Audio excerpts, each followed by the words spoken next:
have to say I'm so excited to have you both here. I know both of you personally. Vanessa, you're joining us all the way from Uganda. How are things in Uganda? How's it going? Oh, we're fine. Everything is fine. We're okay. I'm excited, and I'm excited to be here and share my story. Thank you. Great. Kola, you joined the Anzisha program in 2014. Or 2013, actually, at the age of 21. And that's when the team met you. But I've known you for quite some time. You're a family friend. So it feels really great to be on this side, getting to know you a little bit better. How are you? Doing all right. Thanks for the invite. And I look forward to unpacking my journey with the attendees. Great. So we're going to get right into the discussion. Just a reminder to everybody, we will have a Q&A session after I've asked a few questions. So there's at the bottom of your screen, there's a Q&A chat that you should just pop your questions in so you have an opportunity to ask Vanessa and Kola some questions. So Kola, I'm going to start with you actually. Like I said, I know you a little bit, but I'd love for you to unpack how you actually decided to go into entrepreneurship. I know your mom was an entrepreneur, so I'd love to know what that influence was like for you. Cool. So growing up, my mom was the role model for entrepreneurship, right? She found ways to make something out of nothing, right? I remember her first business in Nigeria, which was she going to a supermarket that had a lot of private stores and bad electricity. She bought a generator with a loan from the bank, and she was able to sell electricity. She created her own power business, right? And seeing her do that was my first, close engagement with entrepreneurship.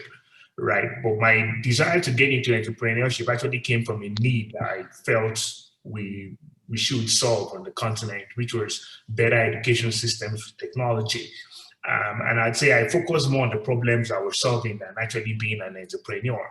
And over time, it just, I became an entrepreneur and I was able to sell the solutions I've been building. Right, so that's been the journey, on my side.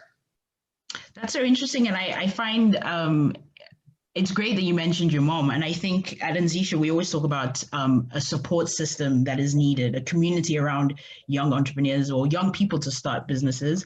Vanessa, I'm going to jump to you because you also had sort of a community-based understanding of what entrepreneurship is. And I'd love to know how being a refugee influenced your choice of becoming an entrepreneur or starting YIDA for example. Yes, thank you very much. And I would personally explain entrepreneurship as a means of, finding a need in your community and finding solutions to that need. And being in the refugee camp and being a refugee, I see very many needs, very many problems, very many situations that need solutions to address them and to be able to develop a community wholesomely. And that's why I was pushed into entrepreneurship because, I wanted to solve those needs. And I'm glad that you brought up, both of you have actually touched on it, the idea of solving needs. But the reality is that you were both very, very young. And I guess your understanding of entrepreneurship was, one, solving a need, watching your mom do it, and, you understanding the education system needed to be better. For you, Kola, what were some of the challenges when you first started out? I mean, you were in your teens, early 20s. What were some of the things that you went through? Cool. So, of course, finding the right business partners, at school was difficult. Also, getting funding to get off the ground was also something, was also a problem we faced at that stage of the business. So some of the things, right, that we experienced. But I mean, for me, I was deeply passionate about the problem I was trying to solve. I experienced it every day at school. Every time I went home, I got disconnected from my teacher. And I just felt, how can I be disconnected from my teacher, but still be connected with my friends, right? Technology can be done. Technology can bridge the gap, and we need to figure out ways to build learning systems that makes you take the school home. That was what I was trying to solve for. So yeah, it's been an interesting journey so far. And I'm glad that you touched on education, because I guess it brings my next question to Vanessa. Obviously, you experienced a difficult educational system, but I wanted to understand, like, when you first started out, because I was reading your case study as it accompanies your episode on the documentary. When you first started out, you didn't want to start a fully for-profit business. So I was wondering, can you explain how then you used entrepreneurship as a tool for social impact? Well, my answer won't be far from the first one, because like I said, entrepreneurship to me is identifying a need and then solving that, and finding solutions to that need. And as I was starting up, saying it's non-profit or for-profit, that's just one way of identifying the enterprise. It's a way of identifying the which kind of entrepreneurship, enterprise you're running. So to me, I used entrepreneurship as a tool in a way that it made me understand that I needed to find, very viable solutions to the problem that I was facing as a person and as a community. I think thank you for that answer, because I think what's so important about contextualizing, which you've done, speaking about entrepreneurship and how you see it and how you've used it, is that there is sort of, I think in recent times, there's a lot of glamorization of what entrepreneurship is, right? People see the end product of making revenue and money and all of that stuff. And for you, Kola, you're in business number 3, for people who don't know. Has there ever been a moment, just taking into reflection how difficult this journey is, where you wanted to quit entrepreneurship or any of your businesses for that matter? So yeah, there have been moments where I've wanted to quit businesses, but not necessarily quit entrepreneurship, right? And I would say, as time has gone by, for me, I built an equation about knowing when to close shop, right? And that's where I choose to prioritize data over emotions. As I make such decisions across my entrepreneurial journey. But also another interesting fact is the strength to continue on the entrepreneurial journey for me also comes from all the job offers in my mailbox, because I knowing that people still want me to come and lead their visions make me feel like, okay, I can keep going also, right? So, but yeah, felt the need to quit a business, yes, but never felt, the need to quit entrepreneurship. Finally, just to add, I look at entrepreneurship as a journey, right? Not necessarily, which is my view of success too. Like success is a journey, not a destination. And if you have that view of life, even when you fail at something, I spend more time unpacking the learnings than deciding what I do next, right? So yeah. I find it interesting because you've clearly made a distinction between entrepreneurship and the business, right? So you said there's been a time where you want to quit the business, but so what's that distinction then for you? So please clarify the question. What's the distinction between, because you mentioned that you could quit a business, but you wouldn't necessarily quit entrepreneurship. So how have you distinguished between the two? Okay, so I have successful businesses as an entrepreneur, right? And I don't look at my entrepreneurial journey as a phased approach where I jump from one business to another. So at any given time, I could have 3 businesses and 2 are successful and 1 is struggling, right? So quitting entrepreneurship would mean all my businesses are struggling, and I find something else that excites me, right? So the strength for me to continue comes from all the other businesses doing well, and the one that's struggling, that's an interesting problem to have. Also, if you're young and all your businesses are doing well, for me, it's a bit boring. It's good to tackle problems, right? So I like the balance of having companies doing great and 1 or 2 having interesting problems that require me to learn new things to solve. Mm. And I think, Vanessa, just hearing how Kola has made that distinction and understanding that entrepreneurship is a journey, you work with a lot of young people with your school, and obviously you're trying to change the educational system. So I think for me, my question for you is, do you think schools are preparing students enough to transition into entrepreneurship? And what would you change about the education system in terms of that? Well, unfortunately, that's schools are not preparing students to be ready for the entrepreneurship, I don't know, world or system or something. Because myself, when I was getting out of high school, I don't know, my friends, personally, before I went to my A level, I had already started working on my business. So I was talking to mentors who were training me, and I went through very many entrepreneurship trainings, and I was every bit good to go. But many of my friends, many of my classmates, many of them would, their idea is to get out of school, then go to school again, and then get a degree, and then you go get a job.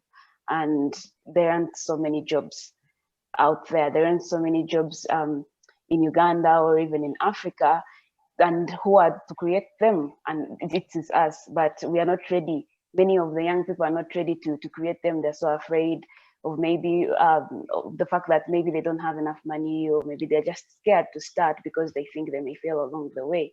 So I think having the knowledge about entrepreneurship would be a very, very good help if it would be incorporated in every education system in Africa.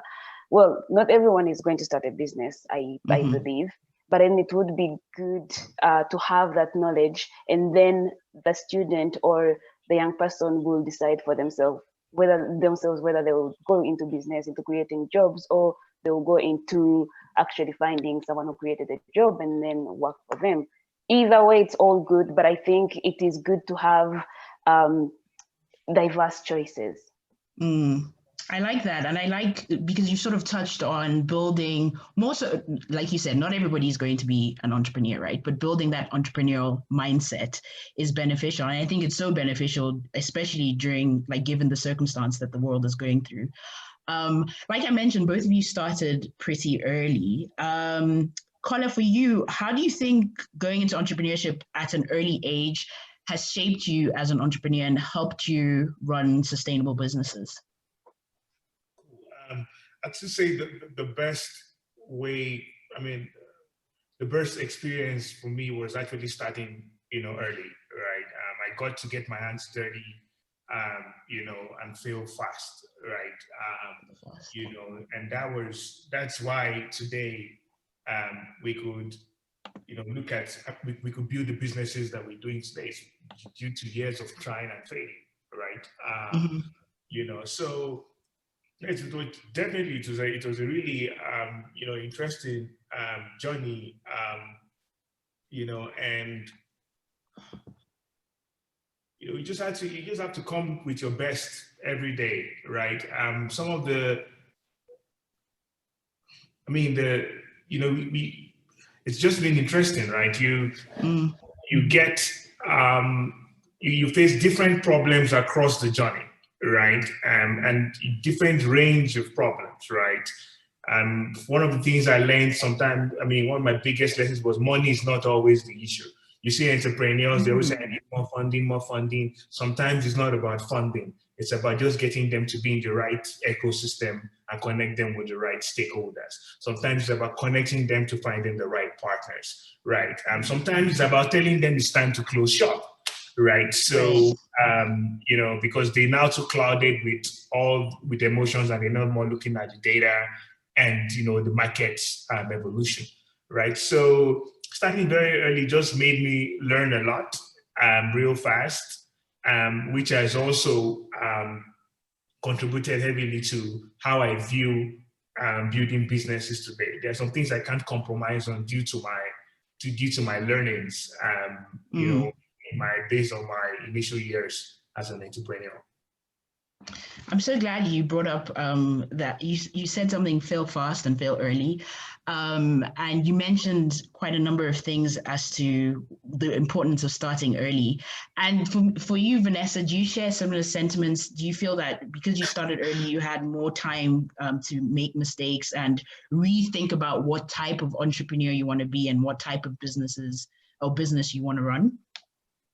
Oh yeah, I do agree that for the fact that I started young, like you said, I mean, it's better to fail early and learn from the mistakes that you've made, and then be able to.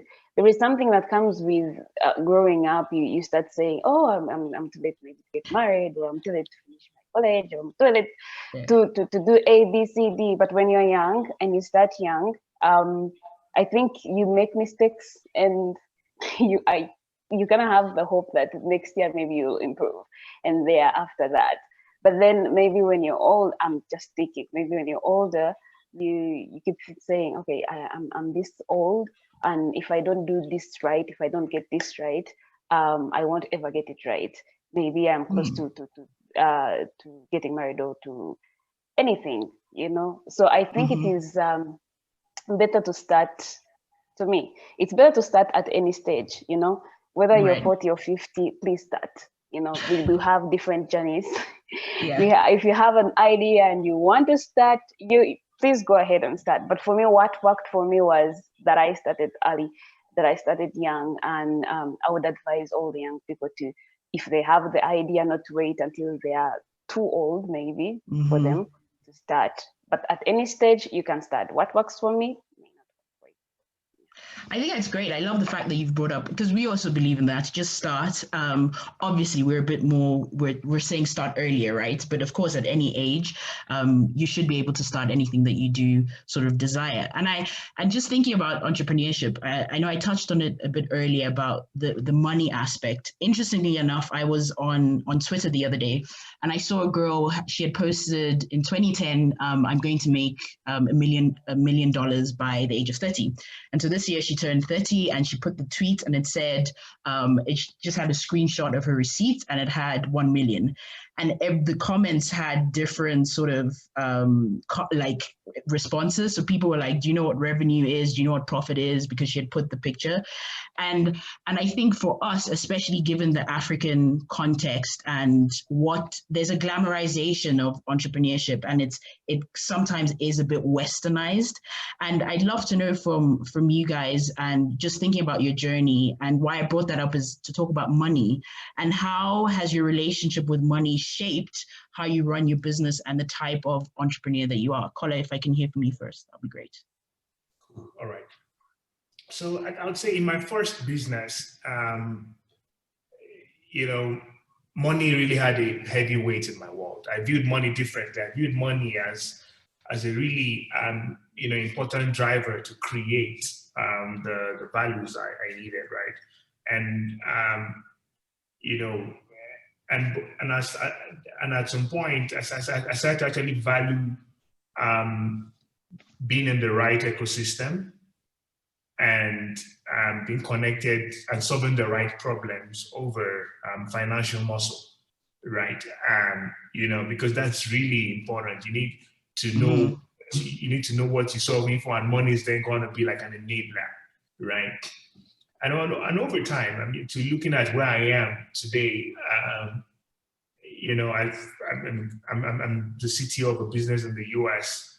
Raised $1 million, to build some tech, and money is not even more the driver for some of us. It's more about, okay. So I'll say two ways, right? Actually, so. Investor money is not the driver at some point, because now we can tap into that due to reputation and credibility and all that stuff. It's actually making the money work, converting the money, making it valuable, right? So that they actually returns on the investments. That's the real hard work for some of us now. Like, you can raise $1 million, but man, the pressure is on you to make sure that $1 million is multiples in the next couple of months/years, and that's and once you're in that space, your mindset starts to change from, okay, how do I raise money, to actually, how do I create the most value within a short period of time? Of course, without compromising on the vision I set myself to achieve. I like that.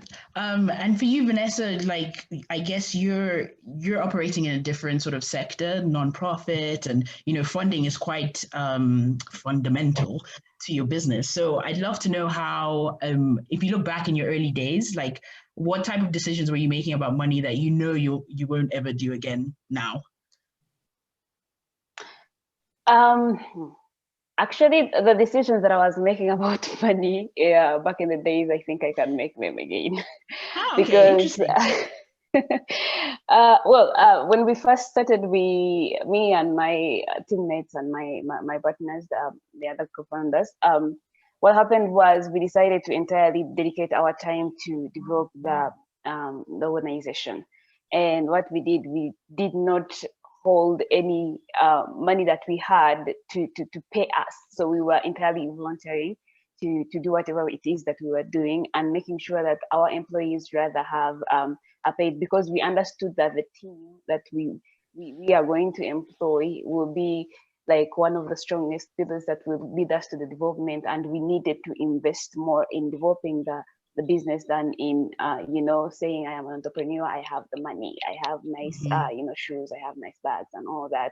So well, I would do it again and again if I started another business. I think I would sacrifice somehow my time to make sure that I develop the most important things in business, and to just make sure that the business grows before I can start benefiting from it.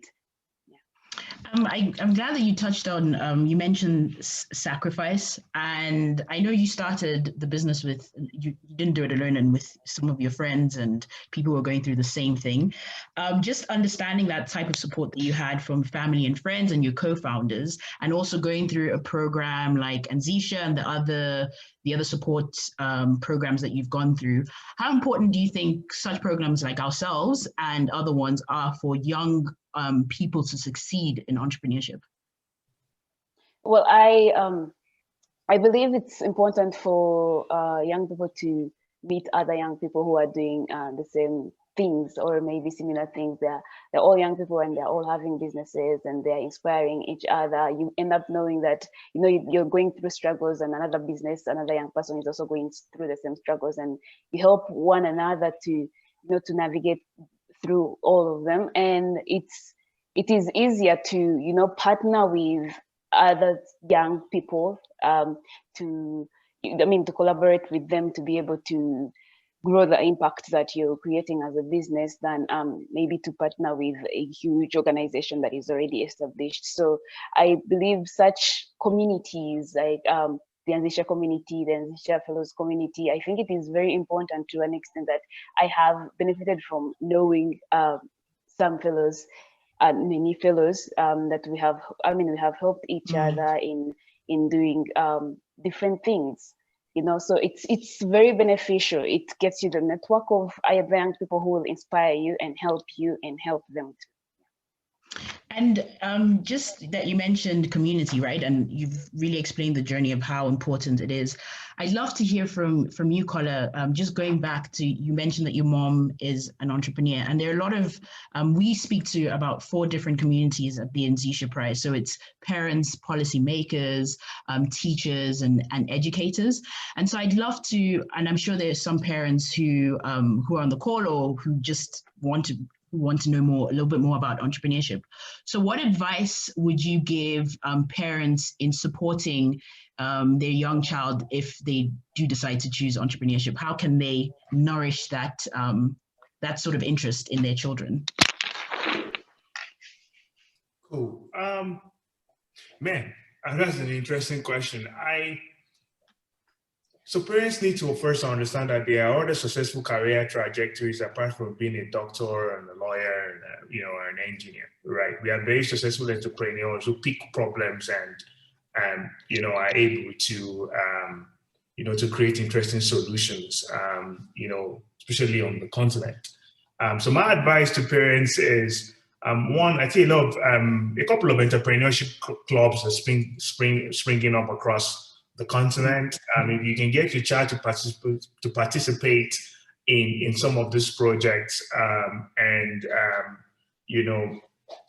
that would really be some good exposure to entrepreneurship. I'm also expecting a lot of the curriculum at K-12 to change, right?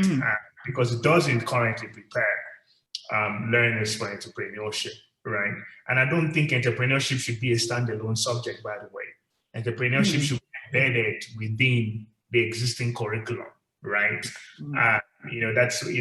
Imagine a kid now knowing how calculus and geography is applied to build an airplane. That could just be the light bulb that allows them to build the next Boeing, right? So, so I believe parents should be willing to allow their children experiment with entrepreneurship, no matter how small, because it's about the principle, it's not about the value created, right? And, we learn over time, right? I can remember my first year of business, we ran at a loss, and look at where I am today, right? So I think, parents should just be more supportive, by, looking at getting kids to join entrepreneurship clubs, or even sharing their day-to-day activities with the kids, right? Trust me, kids learn, young people, I would say, learn really fast, right? I would have loved to come home and you listen to my dad talk to me about construction, right? And talk how things go and how budgets work, right? That could just be the light bulb that could, spark creativity in the next Bill Gates. Who knows? So parents get comfortable sharing their business plans and their growth with their kids. You should get comfortable getting their kids to understand business terminology very early. You should get their kids to join entrepreneurship clubs and also try things during holidays, even if they fail. It's about the dream, not the profits. And yeah, that'll be my advice. I like that idea that you said explore and open dialogue, right? That communication line between parents and children should constantly be open and should be explored more. Vanessa, so hearing Kola speak about the parent community, you're both young, so I'd love to, and I'm sure there's some young people on the call, I'd love to know what advice you'd give young people who want to start a business or who want to go into entrepreneurship. My advice is always just start. You want to go into entrepreneurship, just start. Sometimes, actually, many times it is scary to start. You think you're going to fail, or you think you don't have enough resources, you think you don't have maybe what it takes, but just start. What's the worst that could happen? You start, you learn from it, you fail, you learn again. And I think you never know that you succeed unless you try. So that's the advice I would give them. Start. And that's a great segue. Thank you, because I'm coming to the end of my questions, and just a reminder to everybody to please, if you have questions, just pop it into the Q&A function. But to both of you, given all the experiences you've had on your entrepreneurial journey, might you have chosen a different career path, and why? Kola, I'll start with you. So I don't think I would have chosen another part, right? And because I will still have the burning passion, because the problems I'm trying to solve still exist today, right? So there's no job that would keep me, that would give me the flexibility of working, and also the ability to pursue the dream I want for the continent, right? So I don't think I would trade this journey and the lessons for many other part. And I'm seeing the returns in multiple ways. I also invest in other startups, right? And I think what's been working for me is because I've walked through the journey, and I'm still working through the journey, but because of the lessons I have learned, I can sift through deals much quickly. Advise companies, position them for success, right? So I really enjoy entrepreneurship. Yeah, I can tell. I really enjoy it. Love it. Vanessa, what about you? Would you have chosen something different, perhaps? Maybe in my earlier days I would have, but right now, if you make me choose between entrepreneurship and any other thing, I would not. I would never. I'm in school and my friends keep telling me, okay, what are you going to do after school? I'm just going to keep doing what I'm doing. I'm going to still be in entrepreneurship. And I, well, I tell them, when you're looking for jobs, please come look for me, because I'll give you them jobs that you're looking for. Ooh, I So love I it. am in, I'm in the business of creating jobs for my friends, my community, and Africa as a whole. So yeah, I would just rather do that than do anything else. Well, thank you both for this conversation. I think it's been so exciting. Like I said, I know you guys, but also hearing you talk about your passion and your businesses is so inspiring. And I hope everybody on the call feels inspired as well to support their child, perhaps, into going entrepreneurship, or support a friend or buy from a young entrepreneur. It is where it's happening currently right now. So we're going to move on to the Q&A session. So I have a few questions for Kola and Vanessa, and I'll just read them out, and then you'll be able to answer. So the first one is to Vanessa, I guess. How do you advise entrepreneurs to build credibility muscle? Say that again, please. How do you advise entrepreneurs to build a credibility muscle? Well, learn from the people who have been there before. I think that's how, as simple as that, as I can say.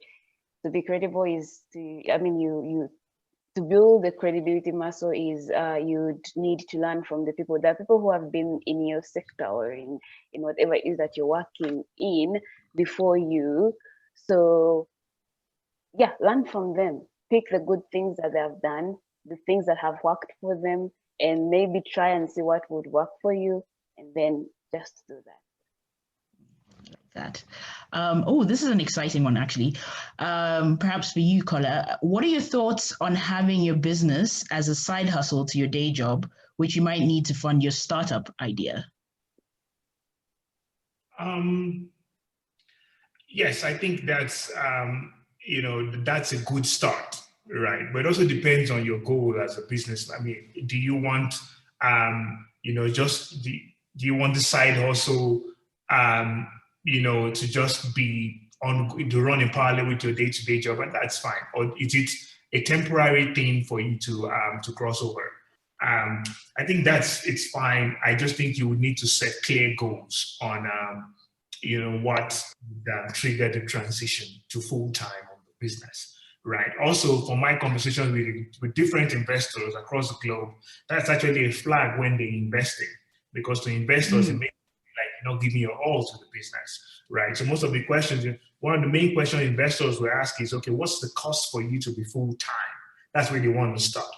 Because if you're not full-time, you can't activate the full value or the potential of the company. So quick one, actually, to the question you asked, Vanessa, around credibility muscle. I'd just like to add one to that. And I think for me, the best or the most efficient way, based on my journey to build credibility muscle, is to do hard things, right? Solve interesting problems and do the things that actually that stand out. And that's how you build credibility muscle. I can give you that advice for free, and even from recruiting engineers. These days, I really look at engineers. I just look at the quality of projects they did while they were at school, right? So also, if you're looking at my own career trajectory as an entrepreneur, a lot of doors were opened to me due to the complexity, or due to how hard the problems I solved were, right? Going to lead systems at ALU at the point, hard thing to do, right? So I think the quickest way to build credibility, is actually to do hard things. Love that. For you, Vanessa, the school curriculum was not designed to prepare students, or for both of you really, the school curriculum was not designed to prepare students to become entrepreneurs. How can we provide support to young people in schools to embrace entrepreneurship?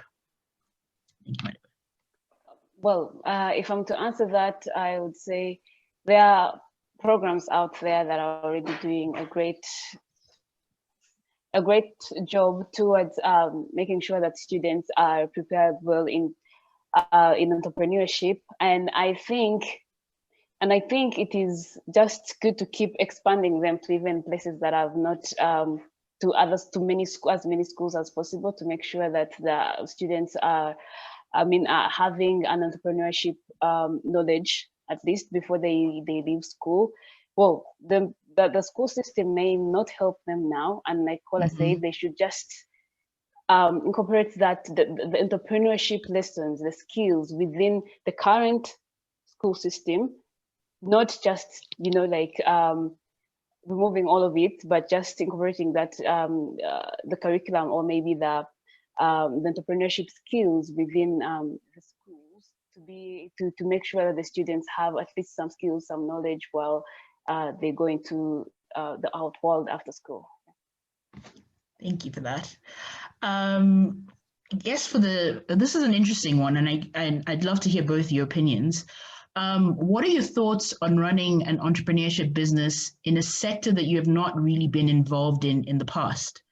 Most people will say that they can't trust you because you do not have experience in that sector. So how do you solve that? Kola, do you?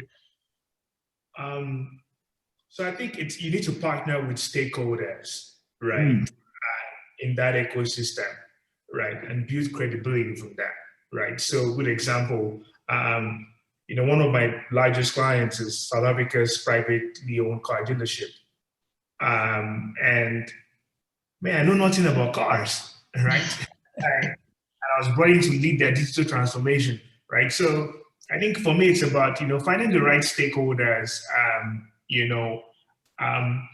and actually that brings me to the question you asked Vanessa about helping people develop this entrepreneurship. Also, it's important to know that entrepreneurial knowledge is domain specific, right? But at its core, there are pillars that drive, the learnings, and there are some pillars you need to abide by to be successful, right? So, a good example: problem solving. You need to understand how to problem solve. Design thinking. You need to understand design thinking. You need to have soft skills to be able to engage with people and gather feedback. You need to have emotional intelligence to be able to engage with people even when they're not on your side. Right, so and I think those pillars are what should be taught at, in the schools, right? So, and if you take those pillars, I would say those pillars are domain agnostic. You can apply them to any form of entrepreneurship, right? And that way, if you're trying to be an entrepreneur in a sector which you're not familiar with and you don't have credibility in, you apply those pillars: problem solving, engage with stakeholders, find the right partners, and look up interesting ways to to come up with a solution. Great, Kola. That's really, the fact that you touched on stakeholders and going outside of what you know is sort of really part and parcel part of what an entrepreneur is, like taking risk, right? So I'm glad that you brought that up. Another one, which is quite interesting, how do you know that the time to close up shop has arrived? Like, how do you know when to give up, basically, or to stop something that isn't working? Vanessa, you have a smile on your face, yes. So I'm hanging on to you. Oh, well, I can't say I know specifically when to close, but then I know when I had to maybe close up some of the activities or some of the projects that we were running as an organization. There was a time we were running a bunch of projects. We had so many of them, and we lost focus of each one of them. So we're juggling very many things, and it was just impossible to make either of them grow. So I just concluded that, when something is not working, when you just know it when it's not working, when it's not developing, when you're not leaving the same, if you were in the same spot last year and in the same spot, the year after that and the year after that and the year after that, maybe it is time for you to, try something else, try something new, or drop that project and pick up another one. So for me, that's what happened. We had very many projects. We just had to scale back many of them, and we just focused on one thing. And that one thing is developing. And those other projects, maybe we'll get back to them sometime. And Kola, do you also have sort of a similar experience? I mean, 3 businesses in, I'm sure some of them or projects have failed or haven't taken off. So when did you know when to, pivot or stop completely? Cool. So for me, it's data over emotions, right? That's the way I think, right? And I'll give you one example. So after building this system with the African Leadership University and coming back to, South Africa, I had big dreams, right? Because I was like, we have this world-class technology now, and we can start to sell it to other schools so that they can be more efficient and, be more effective, right? And when I reached out to the schools, it was clear they had some underlying problems that they needed to solve before they could adapt such innovative technologies. Now you're talking to schools with very poor level of technical/digital literacy. You're talking to schools where they think tech is here to take their job and not an enabler, right? And you're talking to schools where they're still trying to get food on the table of the learners. And so tech is not the next big thing on their mind. And I had a simple equation in my mind. I'm like, okay, this is the quality of team I want to build because I don't compromise on talent. And this is what it will cost to build this thing. Look at the market size and how many of them are ready to support me on this vision. When I look at clients, and the equation just didn't match. I didn't have enough clients on the continent that are willing, or at that point, that were willing to come on this digital journey for their learning institution, in such a way that will provide me with the right financial muscle to grow a team around it. And for me, I was like, it just wasn't going to be a profitable business. And no matter how emotional no matter how emotional I was about developing the continent's education system, I just knew it's something I might have to do at a later stage. So I still built the great team, but now with problems in sectors where people see our value. And hopefully, and I found a way to still contribute solutions to the problem, right? We still donate to universities, buy laptops here and there, sponsor schools, sponsor hackathons. But at a point, we're going to come back and tackle the problem when we have a much more, once we have a much stronger business that can allow us to take that risk without, creating problems with our shareholders. It's a great answer. And I think your data over emotion, that should be a trending hashtag, Kola. You should coin that term. What do you think for you, Vanessa, because you work with young people, what do you think are the reasons parents are reluctant to have their children become entrepreneurs? Again, I'll answer from my own experience. When I needed to leave home to go and concentrate and live near where the school that I ran was, so that I may be able to supervise the workers very well, the employees very well, and work upon things while I'm there, be present. And my mother wouldn't just have it, she was scared. She didn't think that what I was going to do was going to turn up well, or to develop or to grow in any sort of way, because parents will always worry about their children. If you're young and she's seen maybe many other people who have done it and they have failed even when they are older than you, so they are concerned. They're concerned about the failure. They may think that you're going to fail and come back, and they'll have to pick you up and all that. But I believe parents just also have to have some little bit of faith and let the children try. Let them try. The children can discuss about ways within which their parents can support them. I think everyone knows their parent very well, and you're able to communicate to them, and you find solutions together. And like Kola said, I think I can advise parents to just let the children experiment with entrepreneurship. Yeah. Thanks, Vanessa, for that. Kola, somebody says you've been speaking a lot about data. So how do you, as an entrepreneur, deal with competitors? And he gives an example of Apple versus, he or she gives an example of Apple versus Microsoft. So how do I deal with competitors in what space? Can you clarify?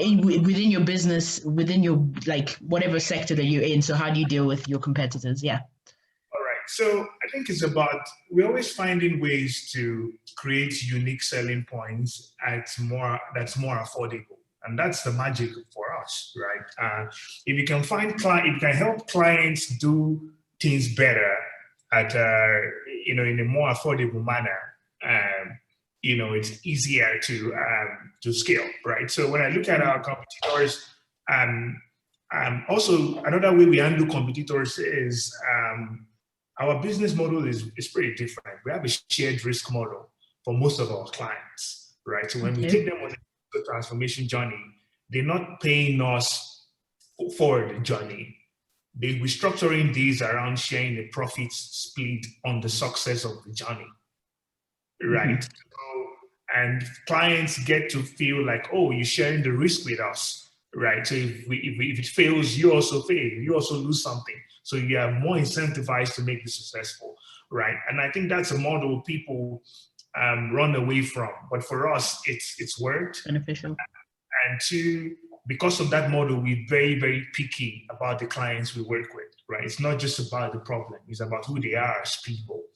Right, and the vision they have for the company, if it's aligned with what we actually bring to the table, right? So I look at us as like a PE fund, but instead of giving money, we give technical muscle, right? To make sure that, okay, if you're successful, we participate in the upside, right? And if you fail, then if it fails, then we also lose out.